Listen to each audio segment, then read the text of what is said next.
everybody, Kevin here for WranglerForum.com. As you can see, I am at 41.7 Off-Road. I got quite a few Jeeps out here.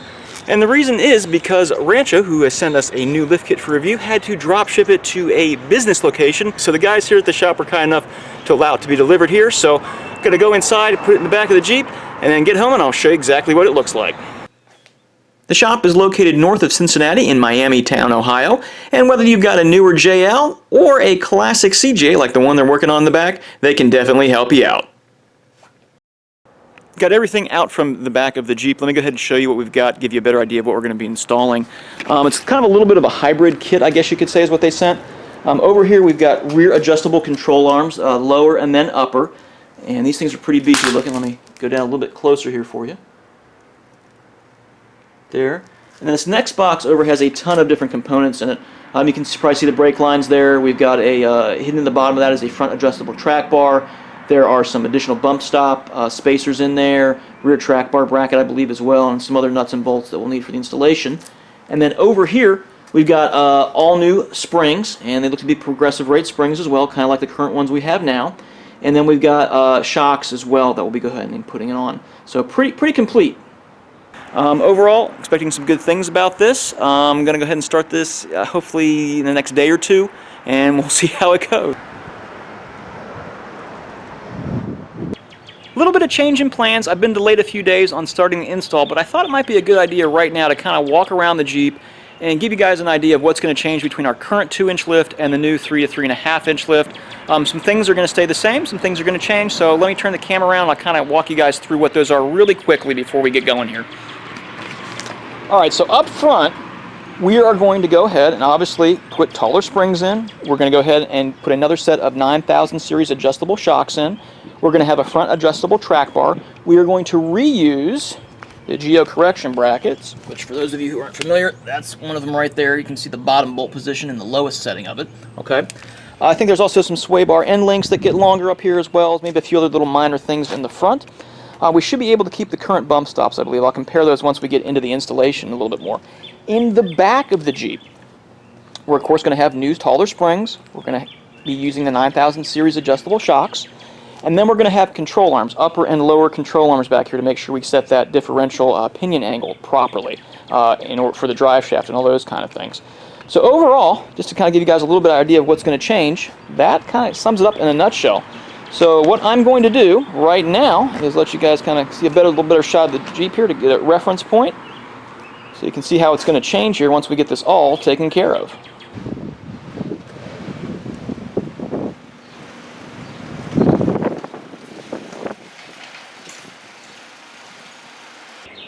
I tell you what, today is an awesome day to do this install. The sun is out, some of the trees are blooming, the birds are singing, and there's a slight breeze to make things nice and cool. Anyway, I've already started disassembling some of the subsystems to make the installation easier to get the springs in. Let me go ahead and walk you guys through some of that so you know what I've already done. So here in the front of the Jeep, I've disconnected several things. Number one, we went ahead and disconnected the frame to track bar mount down there. We've gone ahead and removed the sway bar end links, upper and the lower tab as well on that. You can see that these shocks have been removed as well. And then on this back side, I also went ahead and removed the brake line little bracket there as well. And of course, for safety, I have the Jeep up on a nice set of jack stands over here as well. And then up here in the front, I'm using 2 hydraulic jacks to help support the weight of the front axle. So right now what I'm going to do is very slowly lower the passenger side axle side down, making sure we don't go too far.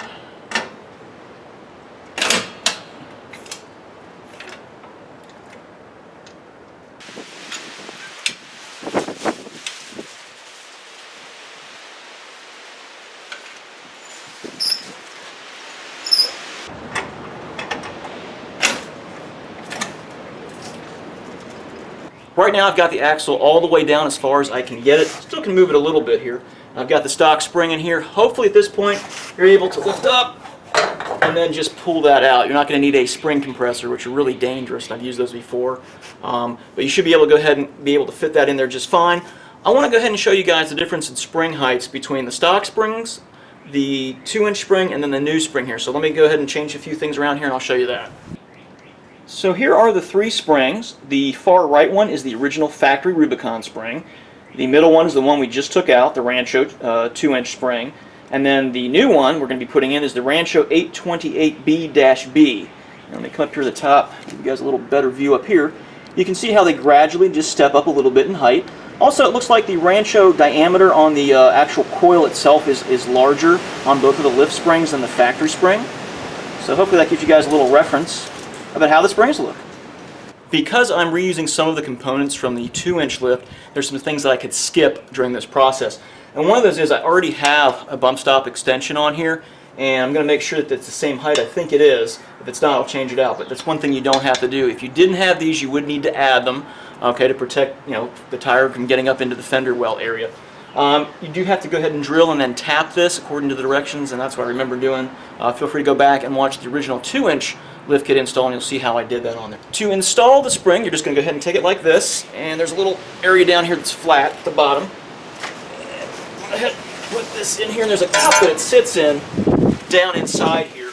Put this in, turn it a little bit, push down, there we go. And you want to index it so that when you bring the axle back up, it sits down inside of that cup area. But it fits in there just like that. We're ready to go ahead and do the same thing on the passenger side now. Right now I'm going to go ahead and readjust the upper control arm into the geo-correction bracket. I'm here on the passenger side of the vehicle trying it out first. And basically I've already undone the bolt. I've lowered it out of the top hole, and we're going to put it in the second hole, which is what Rancho recommends for approximately a 3-inch lift size. So that should get everything set here on the front axle where it needs to be. Certainly I would recommend going and getting alignment if you feel things are off. It's a definitely worthwhile step to make sure everything's set properly and you're not getting bad tire wear or anything like that. But let me go ahead and get a little bit closer shot of this, the bolt hole here, and then I'm going to go ahead and try adjusting the axle up and down a little bit, see if we can pop that bolt through.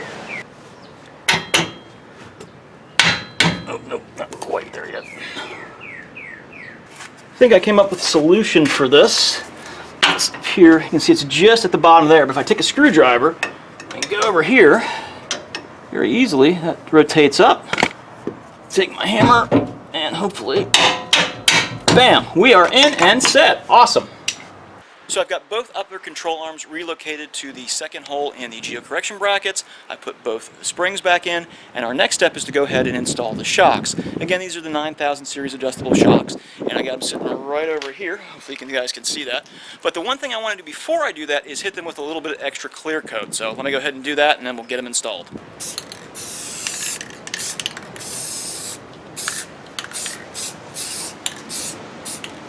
Again, these are multi-positional, so you can adjust the ride, which works best for you.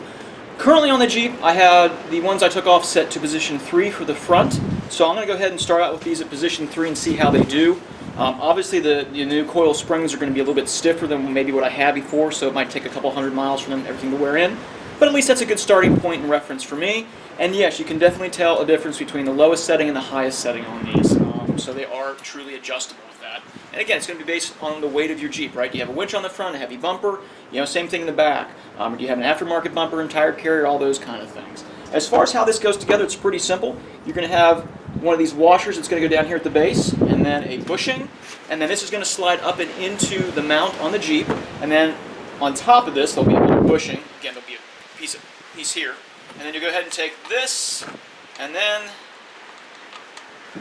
the nut will fit on top like that. But let me show you one little thing that can make this installation a little bit difficult underneath here.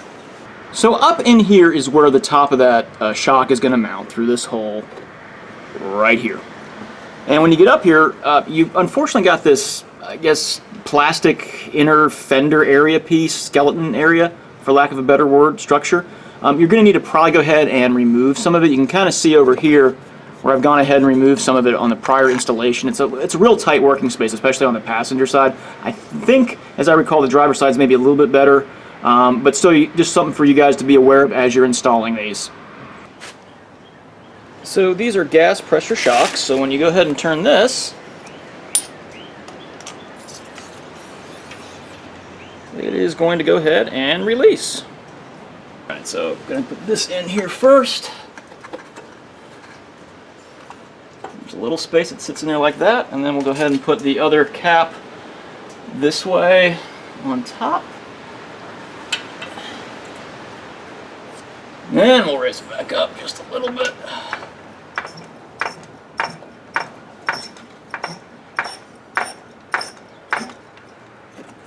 Feel for where it's going through there. Alright, and then stop right there. And get the nut. It's a 19mm wrench is what you'll need on this. Top nut is in on that stud up there. And then down here. Getting ready to pop in the bolt down here. Now I'm putting the head of the bolt on the control arm side, just so I don't have to worry about the threads making contact with the control arm. I think that's how it was. Almost pretty sure about that. Let me pop this in here real quick. Get the nut on, and we will get that properly torqued down. Torque specs for the shocks: the top bolt is going to be 23 foot-pounds, the bottom's 56. I have no earthly idea how you get a torque wrench up to that top one. So just give it a good couple ugga-duggas and you should be set. Obviously the bottom one you can get to without a problem. Gonna go ahead and remove the axle track bar mount here area, or bolt rather. Little motivator here. Alright.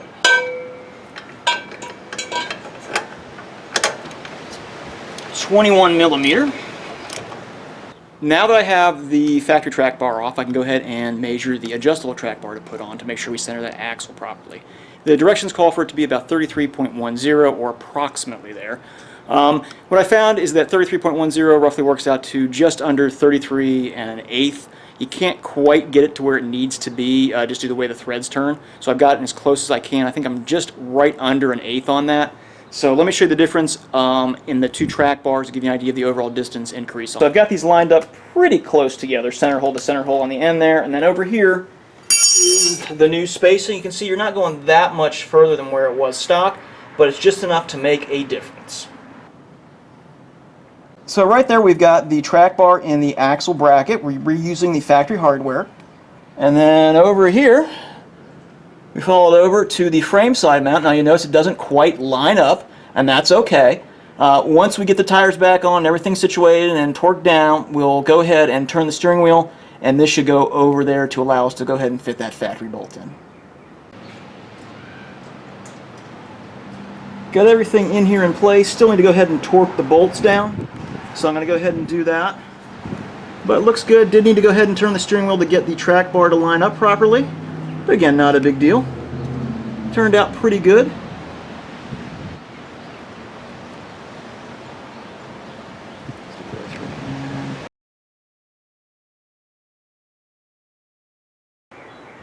It is time to go ahead and get the rear suspension started. I've already done a few things like I did on the front. I've disconnected the sway bars, track bar bracket, obviously took the tires off, put the jack stands on. But let me go ahead and show you the spring differences from stock, the 2-inch, and then the new springs we're going to be putting on. Right down here, you can see that on the far right is the stock spring. It's a larger diameter coil. And then you've got the spring I just took out. The middle one there is the 2-inch lift spring, and then the new spring here for the 3.5-inch kit. Let me go up here. You guys can see it does a nice little progressive taper up towards the taller spring, approximately. And then over here on the Jeep, as I said, I've got everything kind of pre-disassembled right now. Be careful when you're doing this, especially with lines, brake lines, ABS lines, all those kind of things. Just be note to how far you're dropping that axle down. Make sure you're not going to pinch anything or pull anything. And it looks like that. And then over here, for right now, I'm going to be reusing the shocks that were on here, because they're the same ones that are going to come with the kit, but we got a little bit of a shipping delay. But I just went ahead and quickly repainted them, made them look a little bit nicer. Just like I did on the clear coat, I'm going to do a clear coat on these as well. Real quick, let me talk about some of the other components we're going to be using in the back. One of those is, of course, going to be adjustable control arms. Now you got, this is an upper control arm, and then this, of course, is the lower. And these are important because this is going to help, we're going to adjust the length on these to get that proper alignment between the rear differential, the drive shaft, and your transfer case, and that's important so we don't have any driveline vibes or excess wearing. These use Rancho's D2 bushing. My understanding is that these have a total of 30 degrees of movement, 15, one way and 15 the other on those. They are rebuildable, so should you ever need to go ahead, if, I don't know, wear out, you can replace them, and that's a good thing with that. The other thing we're going to go ahead and add, unlike the front of the Jeep where we did an adjustable front track bar, we're going to go ahead and use a track bar relocation bracket. And this bracket goes onto the axle. This part fits on the axle tube right here, and then the bracket or the track bar is going to fit down in here. We do have to drill a couple of holes to aid in the mounting of it, so it's pretty simple, pretty easy with that. We also have to go ahead and drill a couple holes for the sway bar connects. We need to adjust where those are. So as you can see, this bracket just fits on top of the existing, let me pull this off here again. Existing one, then you've got the round curve part there, which matches the curve of the axle tube. And you want to line it up as best we can.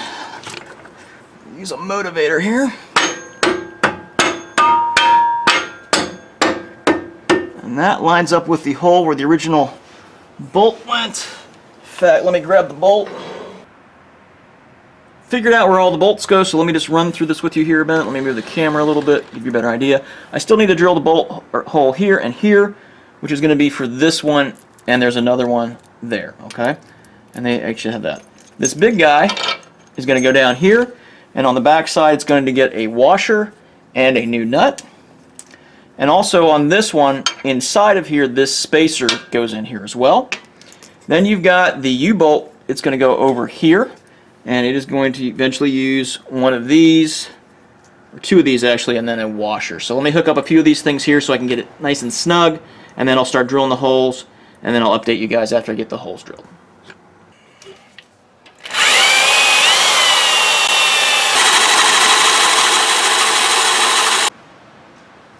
So here is the tab for the sway bar disconnect, which I have out of the picture up here.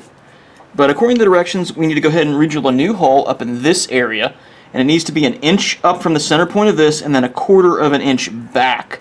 Now, the most important thing you can do in doing this is to, of course, borrow your kid's ruler with the shiny flower stickers on them to make this measurement. It helps a lot with this. So, let me go ahead and move the track bar out of the way.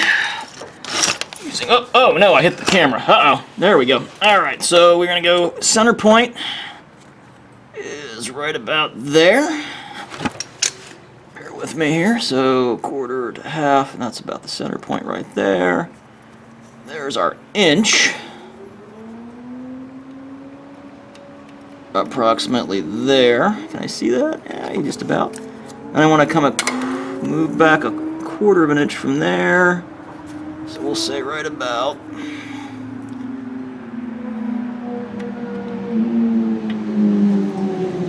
there. That should be our center point for our hole. Assuming I did that right, which I probably didn't, but it will get us close enough. So let me go ahead and start drilling this. This is a pretty decent piece of material, so I would suggest you have a newer 1/2 inch drill bit. If not, I would suggest starting out with a pilot hole, a smaller hole first, then progressively move up if you're like me and have really, really bad drill bits. So let me get started on that. Control arms. Alright, so we have an upper and lower control arm. We also have a bird that's chirping in the background, so enjoy that while we can. Control arms. I happen to have the upper control arm here with me. As you can see, this one has a slight bend to it. The lower control arm is basically straight. But regardless of that, you're going to have two ends. One is going to be fixed, and then the other one is going to be able to be moved in and out to make the proper adjustment for length, and the directions will call that out, of course. That being said, how do you measure this properly? What you're going to want to do, tighten this up just a little bit, is I measure from this inside area here to the corresponding backside area up on here. One thing I have noticed, doing that way is easier than, say, going from the middle where you can't really hold the tape too steady. At least here you can rest the tape, the little end of the tape right in there, and then get up here and make your measurement. You're probably not going to get it exactly to the exact spec. That's okay. You're either going to be a little bit less or maybe a little bit more than the area you're looking for. The important thing is to make sure that both the upper arms match and both the lower arms match the same distance, whichever way you decide to go on that. Okay. This is a jam nut, and it needs to be torqued to approximately 150 pounds, foot-pounds if I remember correctly. I don't have a proper torque wrench to get this. I don't have a way to get in there. So what I'm going to be doing is using a pipe wrench with a breaker bar or a motivator, and I'm going to go ahead and crank on that sucker down as tight as I feel I can get it once it's all installed on the Jeep. So let me go ahead and put this away, or this stuff out of the way, and then I'm going to go back here to the Jeep. I'll show you how to take off the stock control arms and put these in. Here on the passenger side, we're going to start with the removal of the upper control arm. Got my 21mm socket here onto the bolt position. There is one of those flag retainers. I don't know what they're technically called. It's in there, so I don't have to worry about anything on the other side. This is on here really tight, so I'm going to go ahead and use a small breaker bar, which in this case happens to be the handle from a high lift I used to have. Let's see if it's going to work here. Got it pre-loosened it a little bit. But yeah, coming out pretty good now. I could probably come down here. Yeah. This is one of those times I wish I had a cordless one, but oh well. It's going to make some noise, kind of like a, a barking seal maybe. We'll spare you guys from that. I'll go ahead and get it off and then show you the rest. So the second one, or the rear bolt, I guess, is on top of the axle housing here. It's got another one of these flag nuts right here. And as you turn this will eventually turn forward and lock into position and help you get it free. I am going to go ahead and put another breaker bar on this side just because there's no way to get leverage from where I'm sitting. So let me do that. Have the rear or axle bolt out along with a little flag nut. I'm going to put those together so I don't lose them. And carefully set them over here. Then up here, I'm just going to pull this out a little more. This flag nut's loose. Pull it out so you guys can see where it goes. It fits back up in here kind of funkily, but it looks like that. It's, I don't know, kind of a angled piece. I don't know what you'd call that shape. I'm going to put that over here as well. And then we'll get this out at some point. There we go. And I'll put that with the appropriate flag right there. Okay, good. Now this should just come right out. And then, let me grab, if I can reach it. I don't have this set to the proper length yet, but this is going to install, you're going to put the jam nut side at the frame and the fixed side on the axle. This is basically going to sit in here like this. And then we just have to go ahead and line everything up. And this is the part where it can be really quick, or it can take a few minutes because you might need to go ahead and lift or lower the axle housing up to get these holes to align. So the measurement for the top control arm is 17.35 inches. We go ahead and use a app on that. It's going to show us, I'll show you guys this real quick here on the app, if that will focus, but basically it's going to be just short of 3/8 of an inch. I realize that says 1 3/8, but this thing won't go out to 17, so just using the 0.35. The 0.35 equals just shy of 3/8. So I'm going to go ahead and put these over here. Do that hole to that hole. There's our quarter. Hold on one second. Just a little bit more. I'm going to do half a turn and see where that puts it, because we're just a little bit short of where we need to be. Yeah, I like that. That's what I did for the other one on the other side, so I'm going to go ahead and match it on this side. Alright, going to go ahead and get the top bolt, which is this one. The curve goes in on these, just like this. Let's see. Watch your fingers, it hurts when you do that. A lot. Oh yeah, let me remember, I need to go ahead and put the tab in back here. Again, put the tab. It's going to slide up in here this way. And it can be a little bit finicky to get up in there. But let's see. Yeah, that's on there now. Okay. Going to leave that loose. Bring this down here. Wow, look at that. That actually lined up really, really good. Alright, let's see if this other hole side's lined up. Interesting if it is. If it's not, we'll go ahead and use a little bit of a... Yep. Wow. That's pretty good right there. This side's off just a little bit, but what we can do is take the wrench, and let's see, it needs to go that way, and push it in. Again, because you got that movement in the bushing, you can go ahead and do that. And this one is set. I'm going to put this, again, the front tab's going to go towards the front, and then it will go back towards the back. I'm going to bring this out a little bit.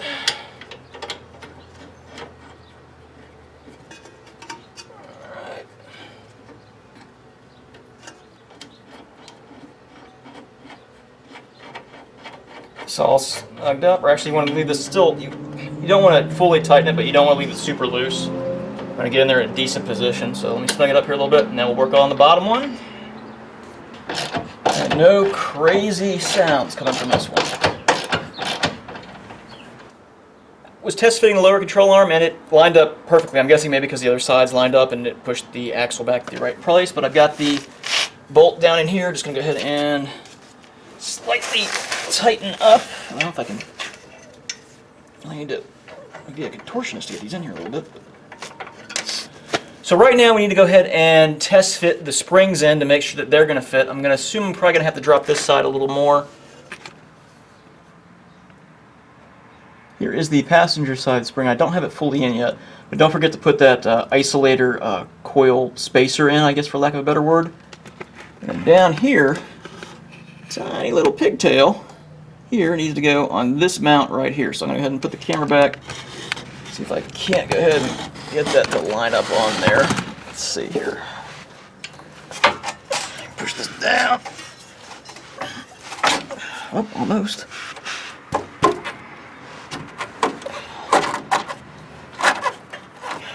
Hey, there we go. All right, that one is in. Looks good. Looks good at the top. So on the driver's side here, we've got a little bit of a more challenge because we have, I don't know if you guys can see it in the shot. Let me move this a little bit. We've got the, right here is the track bar bracket. So I'm going to have to maybe finagle this a little bit more. And the other side to get it in. So let me see, that's set there. Let's see what we got here. Oops, that's kind of coming off there. Yep, that's a little bit harder that way. Let's try from the back side.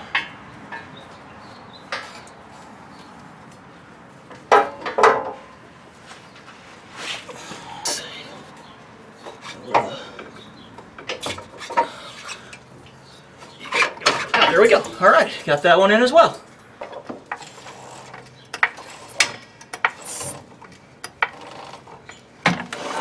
Springs in, looking good. Springs in over there, looking good. All right, let me go ahead and start tightening everything up. Yay!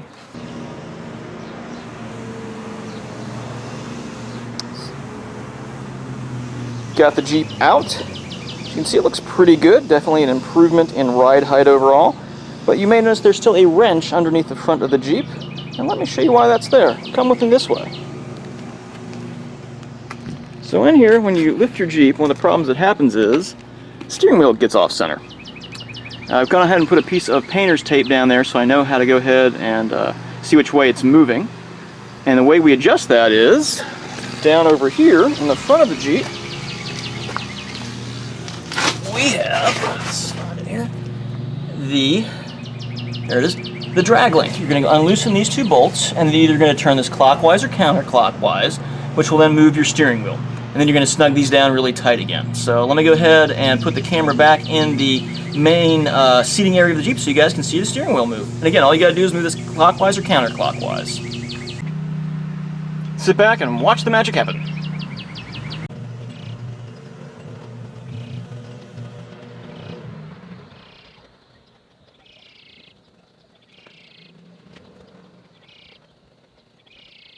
Pretty much everything is wrapped up. The only thing left to do is the brake lines, which really isn't that difficult, but just kind of saving it for last because I need to go get some new brake fluid. You're also going to need probably a brake line wrench with that, and I'll show you that as well. But for right now, let me go ahead and do a quick walk around and kind of show you how the thing turned out. Overall, I would say the stance is much improved. As far as how much lift we gained, it's a little bit hard to gauge because we had the existing 2-inch lift on here. But I can tell you I made sure to spot both front and rear center of the Jeep in both locations, and we gained approximately 2 inches, if not a little bit over that. I would expect it to lose a little bit of height once it settles in and the springs get worn in a little bit over the next several hundred miles, maybe a couple thousand miles. But overall, yeah, this thing is definitely a 3.5-inch lift on this Jeep, without a doubt. Things that are going to influence that are if you have, hard top versus soft top, how heavy your bumpers are, do you have a winch, all those kind of things can go into that. Apparently the bird agrees with me right now that's out here. Let me just walk around a little bit more. So overall, not a difficult install by any means. Yeah, you have to go ahead and set the control arms. You need to go ahead and adjust the track bar. But again, they give you measurements, the starting points for those. If you are having any trouble, you can go ahead and reference lots of information on the internet. Not a big deal with that. Just take your time. And, you know, frankly, the longest part of this for me was probably drilling some of those brackets out. I just, you know, can't speak enough for having good quality drill bits when you go to do this process. But overall, definitely, I think it turned out well. I think the Jeep looks better. One thing I did notice up here in the front, that lower control arm with the 2-inch lift and the geo-correction brackets, it almost had like a negative, it was tilted up. And now it looks like it's running pretty flat, actually. So that's interesting to see. And I did take this on a quick drive around the neighborhood up on the main street for just a few minutes. You know, so far it drove great. You know, it was obviously a little bit stiffer just because of the newer springs. I will probably need to go ahead and adjust the settings on the shocks as I get a little bit more seat time with it. But overall, not bad. You know, no funny handling characteristics or anything like that. I, on purpose, hit a couple of manhole covers to see if anything would happen, and you know, nothing did, and nothing happened with the old kit either. So good to see that that carried over. And again, I would say after you've driven this for, you know, 100 miles, 200 miles, something like that, go back and recheck the torque on things like your track bars and your control arms and all that kind of stuff to make sure it is still good.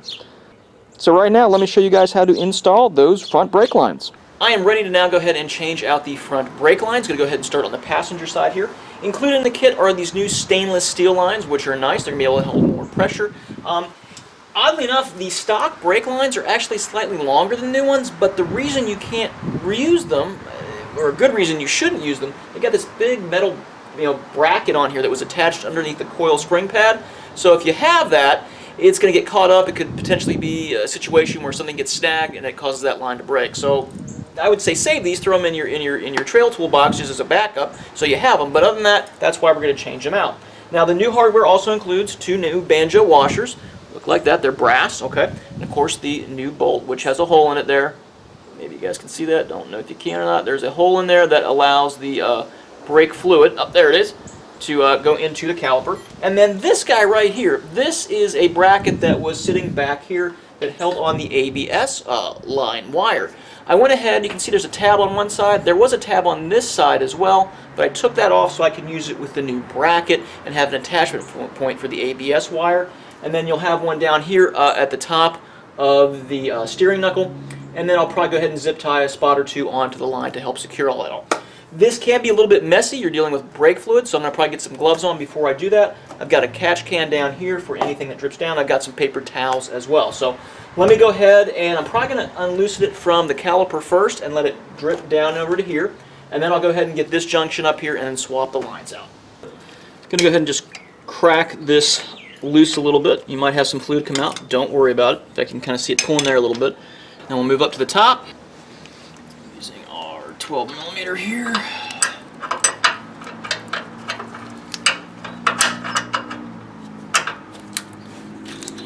Well, that came out really easy.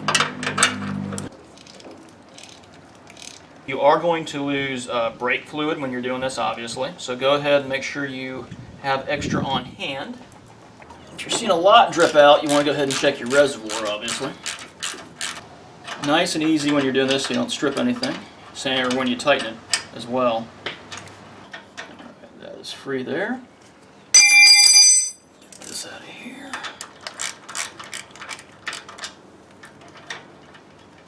I'm going to reuse this little bolt there. Pop on out of there. Go ahead and let it drip. You see it's dripping right now, which is okay. Very carefully remove the ABS sensor wire, which may or may not go because that one's kind of in there, but we'll just let it sit for right now, out of the way. We're going to get our new wire up here, pipe that out, put this behind here, like so. It's going to go in there. It's going to come up here like this. Right now, that's good. Put this back in there. That's good.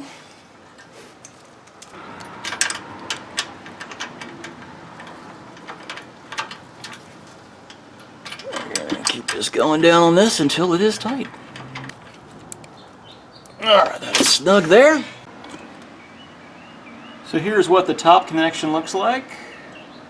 Let me come around over here. Still need to go ahead and disconnect the ABS from the bracket down there, which you guys may not be able to see too good, and the back side. Was able to go ahead and get the brake system bled here for the passenger side with the help of an additional set of legs, namely in the form of one of my children who I drug away from the internet, which they weren't too happy about.